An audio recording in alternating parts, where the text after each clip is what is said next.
7 নম্বর blood clotting ফ্যাক্টরটা যেন কি? Fibrinogen, prothrombin, thromboplastin, calcium, এরপরে যেন কি?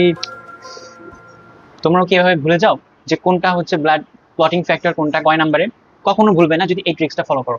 তো দেখো, আজকে আমরা কি করব, ব্লাড ক্লটিং ফ্যাক্টর সবগুলো পড়ে ফেলবো। তো ব্লাড ক্লটিং ফ্যাক্টর টোটাল কয়টা? টোটাল হচ্ছে 13টা। কয়টা? 13টা। কি কি? 1 2 3 4 5 6 নাম্বারটা বাদ, এখানে 6 নাম্বার থাকবে না।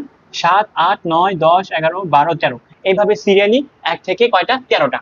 তো এটা আমরা একটা ছন্দ দিয়ে পড়বো। ছন্দটা কি দেখো, ফুল পরে টুপ করে, লও সবে এক করে, সাত পরে হলো ফুলবাবু। ফুলবাবু মানে কি? ফুলবাবু মানে হচ্ছে সাহেব। তাহলে দেখো, ফুল থেকে ফাইব্রিনোজেন, পরে থেকে প্রোথ্রম্বিন, তারপর টুপ থেকে থ্রোম্বোপ্লাস্টিন, টুতে টি, এখানেও কি টি, করে থেকে ক্যালসিয়াম, লও থেকে ল্যাবাইল, সবে থেকে স্টেবল, এক থেকে অ্যান্টি হিমোফিলিক ফ্যাক্টর এ। এই এক থেকে কিন্তু মনে রাখবে কি অ্যান্টি হিমোফিলিক ফ্যাক্টর এবং এ।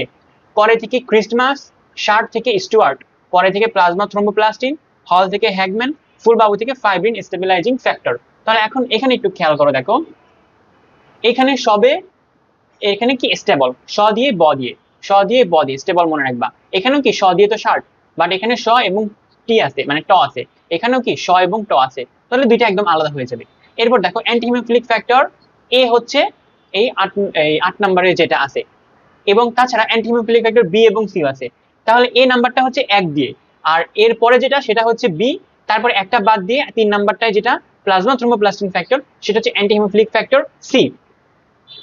এবং আর কি দেখো, আর এখানে যে ফুলবাবু, ফুলবাবু থেকে ক দিয়ে ফাইব্রিন স্টেবিলাইজিং ফ্যাক্টর। এইভাবে যদি পড়ো, আশা করি কখনোই তোমাদের ব্লাড ক্লটিং ফ্যাক্টর এগুলো কখনোই ভুল হবে না। তো যদি এইরকম ভালো ভালো জিনিস জানতে চাও, তাহলে কি করতে হবে? আমাদের সাথে কানেক্টেড হতে হবে। আমাদের ইউটিউব চ্যানেল, ফেসবুক পেজ বা গ্রুপ যা আছে সেখানে তোমরা জয়েন করে ফেলো। আর সবচেয়ে ভালো হয় যদি তোমরা আমাদের কোর্সে অ্যাড হয়ে যাও। আমাদের কিন্তু ফেজ অন বায়োলজি এটা চলছে, এখানে আমরা বায়োলজির ফার্স্ট এবং সেকেন্ড পেপার দুইটারই প্রথম 4টা করে অধ্যায় একদম কমপ্লিট করে দিব। তো বিস্তারিত জানতে তোমরা কমেন্ট করো।